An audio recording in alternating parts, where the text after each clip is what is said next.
Arizona Territory. April 1847. The iron cage rattled against the wooden platform as another gust of desert wind swept through Tombstone's dusty auction square. Inside, a young Apache woman sat with her knees drawn to her chest, her dark eyes burning with the fury of a caged mountain lion.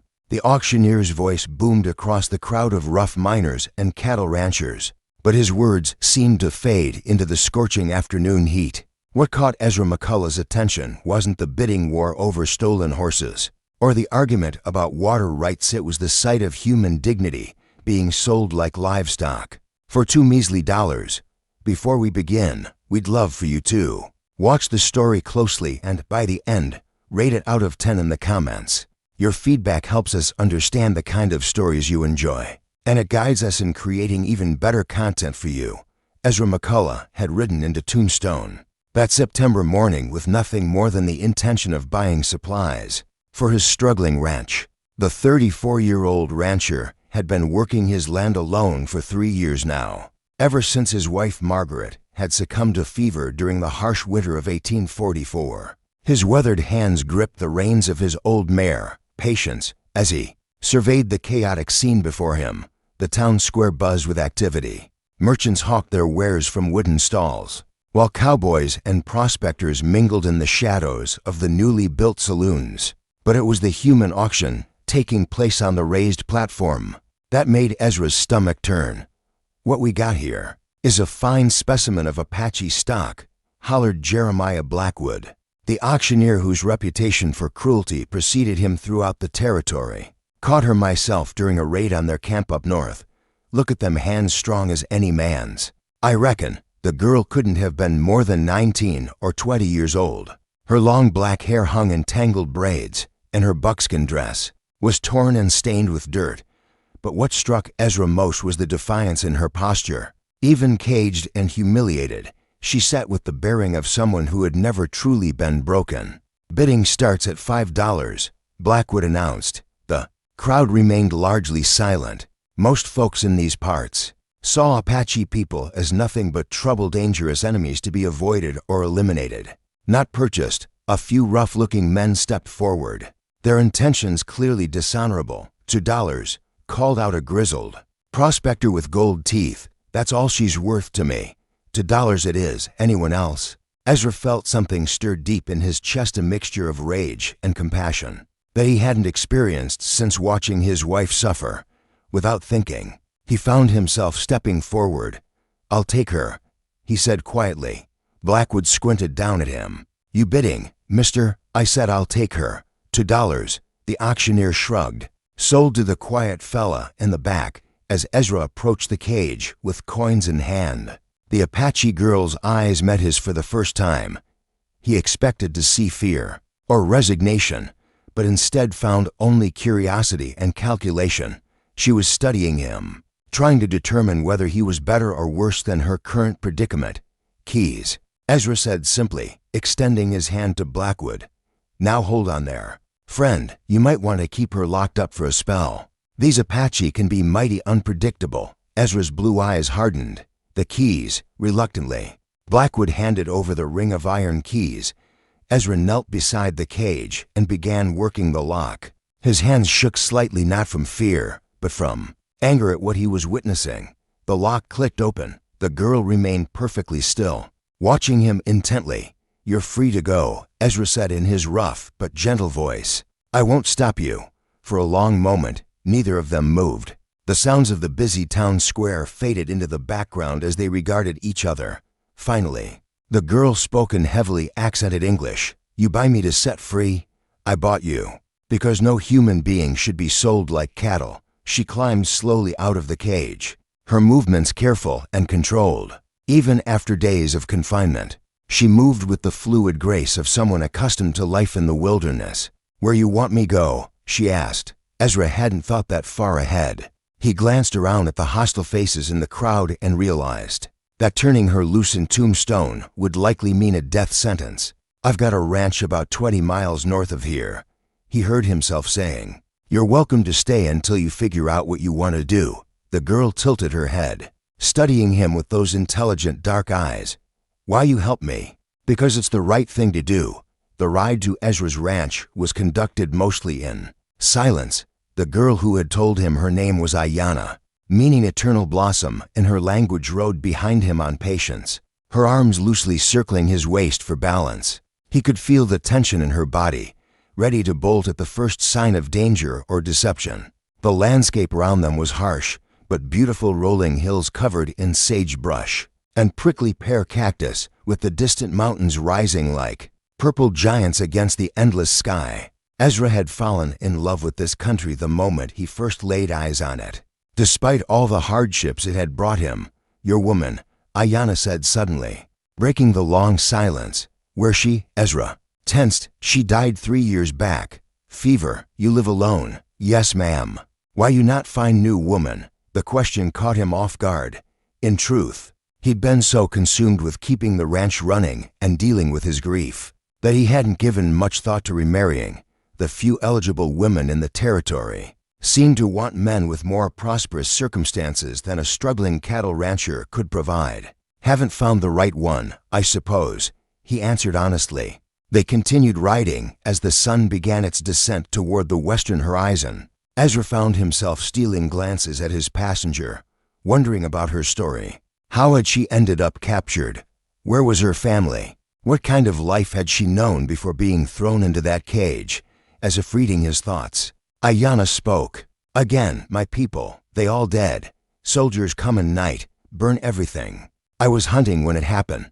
Come back to find," she paused, her voice catching slightly. "Find nothing left." Ezra felt a familiar ache in his chest. Loss was something he understood all too well. "I'm sorry," he said quietly. "You're not the one who killed them." "No, but I'm sorry it happened to you." As they crested a small hill, Ezra's ranch came into view. It wasn't much to look at: a modest log cabin, a barn that needed repairs, and a small corral for the horses. About 50 head of cattle grazed in the distance, looking thin from the dry summer. "This your land?" Aiyana asked.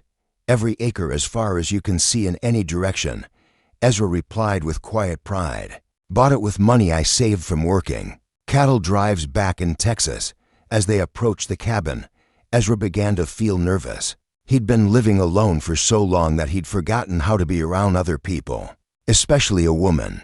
And not just any woman, one who'd been through unimaginable trauma and had every reason to distrust him. He helped her down from the horse and led Patience to the small corral.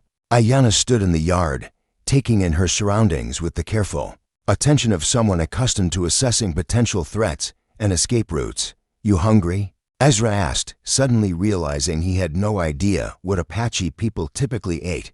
She nodded slowly. Inside the cabin, Ezra busied himself preparing a simple meal of beans, hardtack, and coffee. The space felt suddenly cramped with another person in it. His few possessions, a table and 2 chairs he'd made himself, a stone fireplace, his bedroll, and a small collection of books seemed sparse and masculine. Aiyana sat at the table, still watching him carefully. In the lamplight, he could see the exhaustion etched in her features, but also the strength. She had the bearing of someone who'd been a leader among her people, not just a follower. "Tell me about yourself," Ezra said as he set a plate before her. "What you want know. Anything you're willing to share." She was quiet for a long time, picking at the beans with her fingers rather than using the fork he'd provided. Finally, she spoke. "I was wife to war chief of my band. We have 2 children, boy and girl." Her voice remained steady, but Ezra could see the pain in her eyes. All gone now. The weight of her loss settled over the small cabin like a heavy blanket. Ezra had lost his beloved wife, but he couldn't imagine losing children as well. "I won't pretend to know what that feels like," he said gently, "but I know something about losing people you love." She nodded, seemingly appreciating his honesty. "Why you bring me here?" she asked. "Because everyone deserves a chance to start over." "You think I can start over?" Apache woman with no people, no family. Ezra met her gaze directly. "I think you're stronger than you realize. And I think tomorrow's always got possibilities that today doesn't." The first few weeks of Aiyana's stay at the ranch were marked by careful politeness and mutual uncertainty. Ezra gave her the cabin's single bedroom while he slept in the barn, despite her protests that she was accustomed to sleeping outdoors. During the day, They worked together on ranch chores with an efficiency that surprised them both.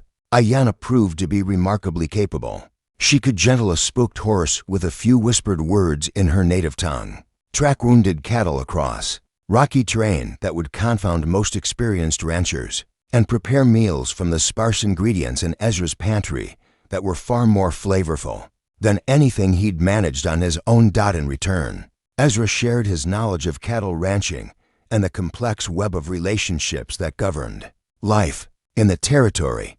He taught her to read and write English, something she picked up with startling speed. In the evenings, they would sit by the fire while she practiced writing letters, and he read aloud from his small collection of books. "This word," she said one evening, pointing to a passage in his worn copy of Shakespeare's sonnets. "What it mean? Eternal. It means lasting forever, never ending. Like my name, Aiyana. Eternal blossom. Your parents chose well." She was quiet for a moment. "They think I would live long, see many seasons. They not know I would see everyone die." Ezra set down the book and looked at her.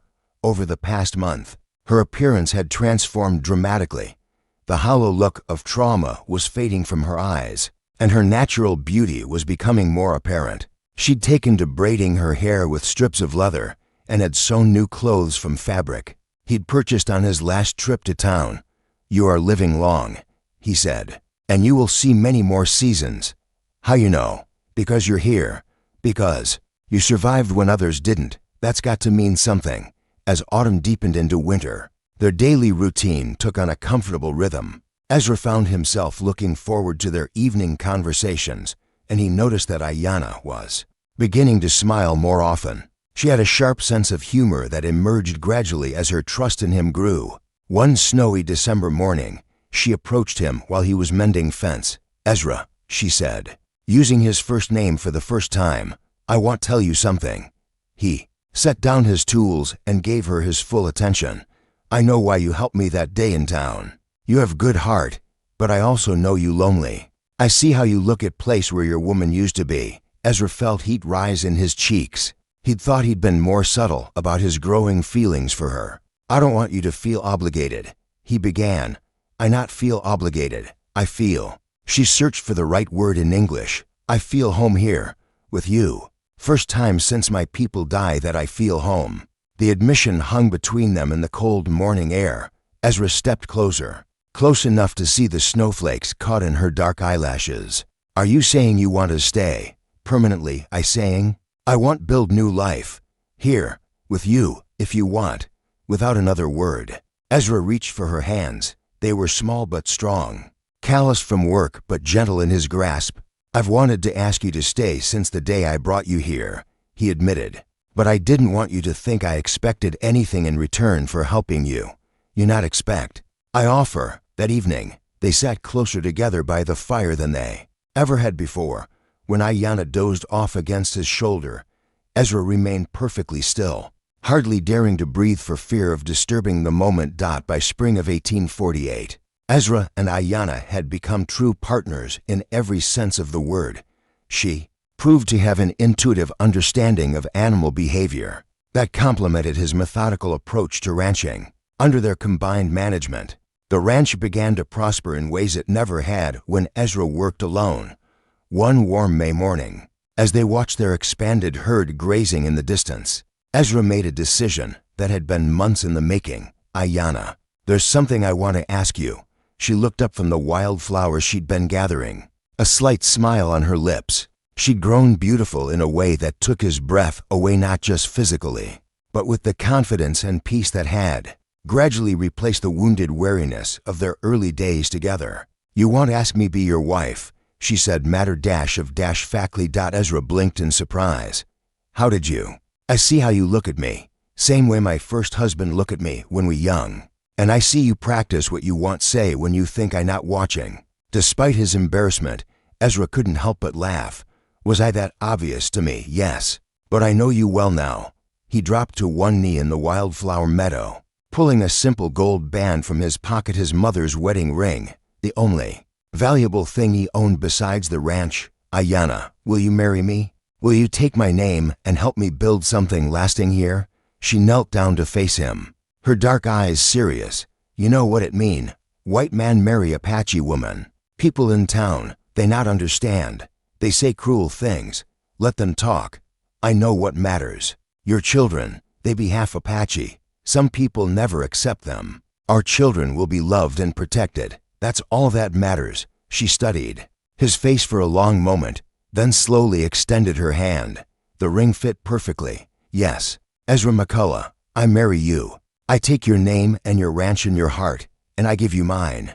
They were married a week later by a circuit preacher who happened to be passing through the territory. The ceremony took place in their own front yard, with no guests except the cattle and horses. Aiyana wore a white dress she'd sewn herself from fabric Ezra had ordered from back east, and he wore his best suit, the same one he'd been married in the first time. As they exchanged vows, Ezra couldn't help but think about the miraculous chain of events that had brought them together. If he hadn't decided to go to town that particular day, if he hadn't felt compelled to speak up at the auction, if she hadn't chosen to trust him. You thinking too much, Aiyana whispered during the preacher's lengthy blessing. Just thinking about how lucky I am.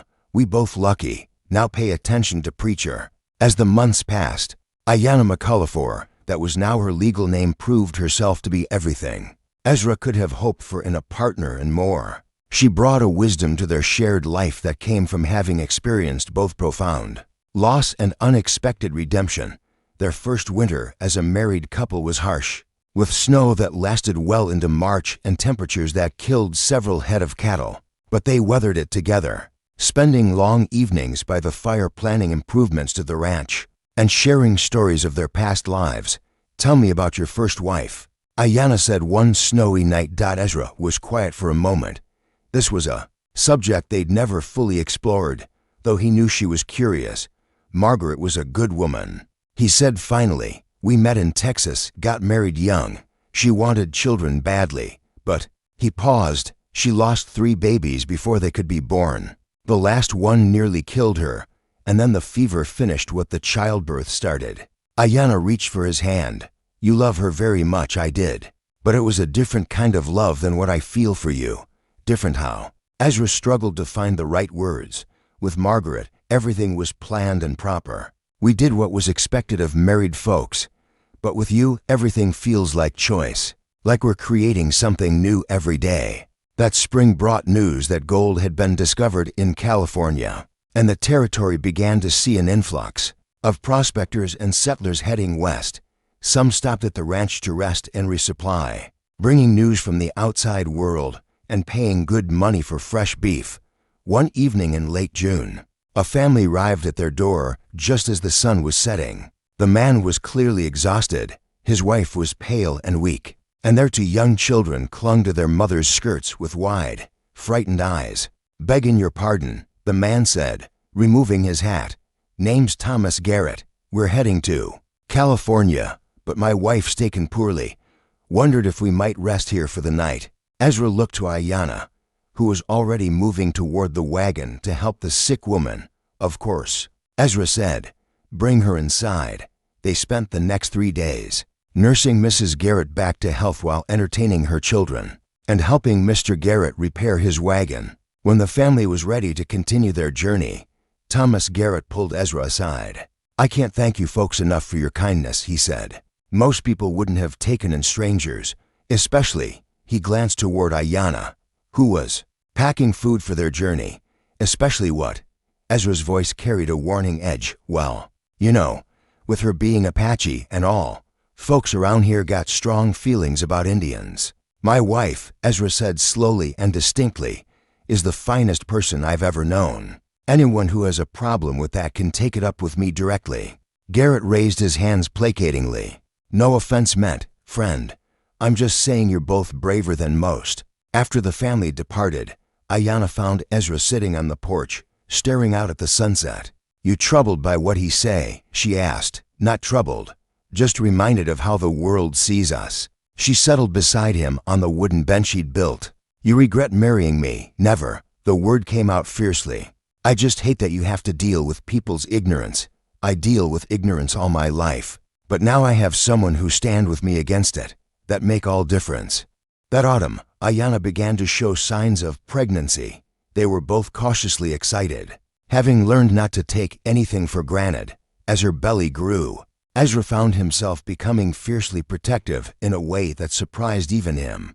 "You cannot wrap me in blankets and keep me in house."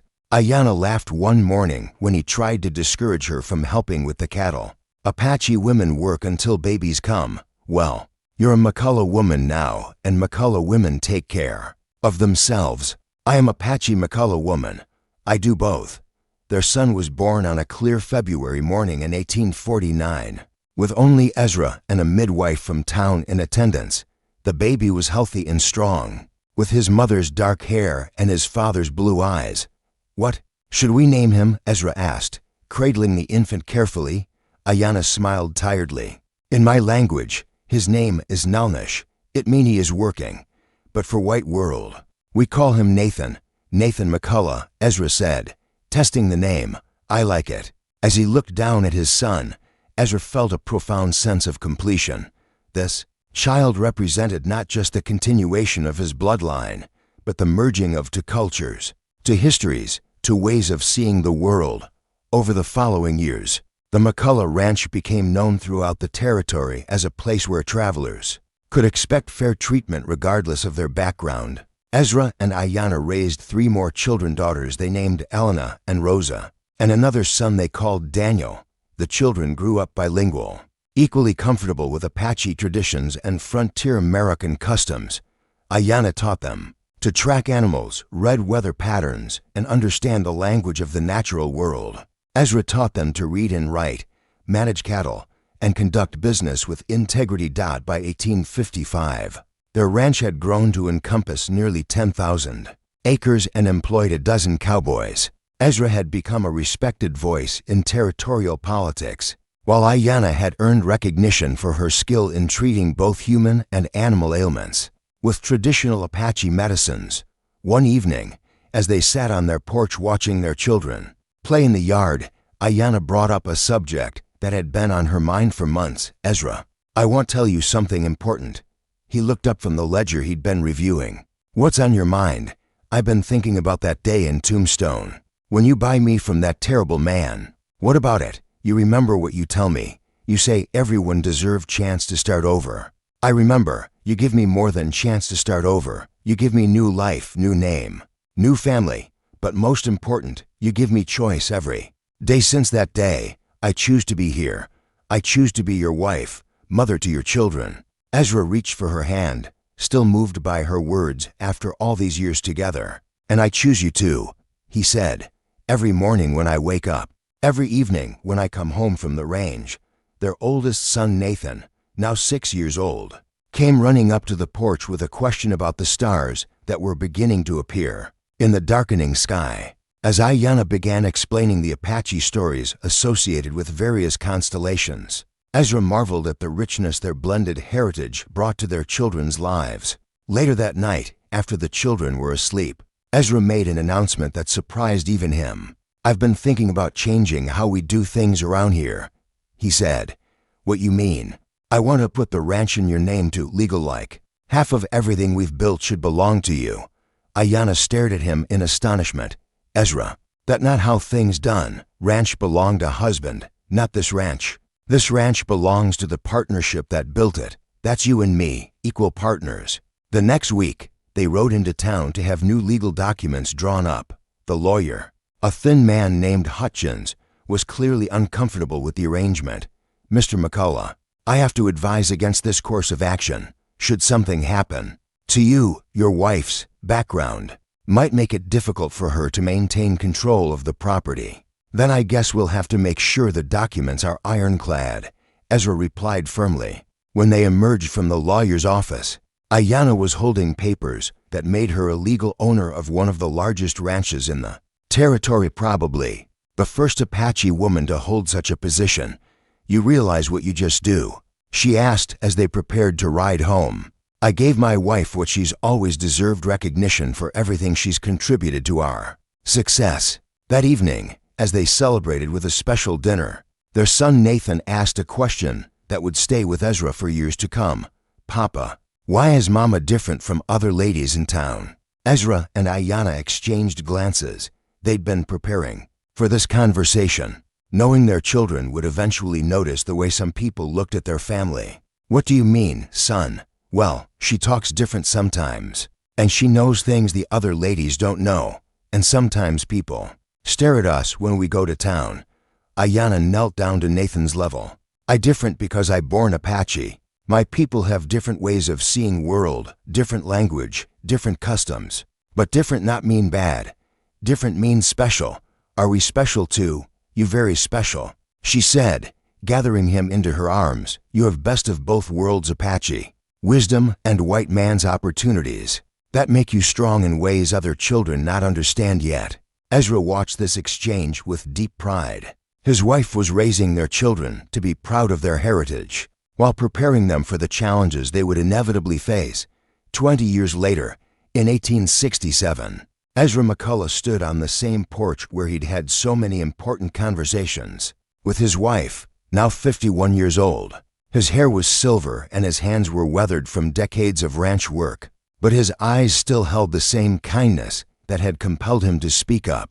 At that auction so long ago, Aiyana, at 39, had grown into a woman of remarkable presence. She'd become something of a legend in the territory, the Apache woman who'd married a white rancher and built an empire. Their children were grown now, with Nathan preparing to take over much of the ranch operations and the girls pursuing education. Back east. That morning, a young Apache man had arrived at their door, seeking work. He was one of several Native Americans who'd found employment at the McCullough Ranch over the years.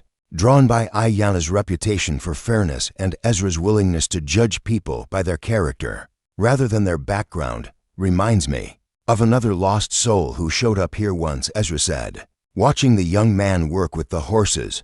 I not lost soul, Aiyana protested with mock indignation.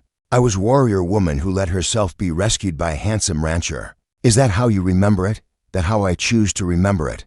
As the sun set over their vast holdings, Ezra reflected on the incredible journey that had brought them to this moment. From a $2 purchase at a human auction to a partnership that had lasted more than 2 decades, their story was one of love conquering prejudice, of two wounded souls finding healing in each other. Any regrets? He asked, as he had many times over the years. Only one, Aiyana replied. What's that? I regret I not meet you sooner. Their youngest child, 10-year-old Daniel, came running up to announce that dinner was ready. As they walked inside together, Ezra couldn't help but smile at the irony of it all. He'd gone to town that day in 1847 looking to buy supplies for his ranch. Instead, he'd found something infinitely more valuable, a partner, a love, and a future he never could have imagined. The McCullough Ranch would eventually grow to become one of the largest cattle operations in the Southwest, passing from generation to generation. But long after the business success faded into history, what people remembered was the story of the lonely rancher who sought humanity where others saw only profit, and the Apache warrior woman who chose love over fear. In the end, it wasn't about the $2 Ezra had paid at that auction. It was about the priceless treasure they'd built together, a family, a legacy, and a love story that proved that sometimes the most unlikely partnerships create the most extraordinary results. The name McCullough would live on through their children and grandchildren, but it would always carry with it the strength and wisdom of the woman who'd transformed it from a symbol of solitary struggle into a testament to the power of two hearts beating as one. As the stars appeared over the Arizona territory that night, the same stars that had witnessed their first tentative conversations and their wedding vows, Ezra and Aiyana McCullough sat together on their porch, still choosing each other, still building tomorrow from the ashes of yesterday. Now that you've watched the full story, we'd really appreciate it if you could rate it out of 10 in the comments. Your thoughts help us improve and ensure we're bringing you the kind of storytelling you truly enjoy.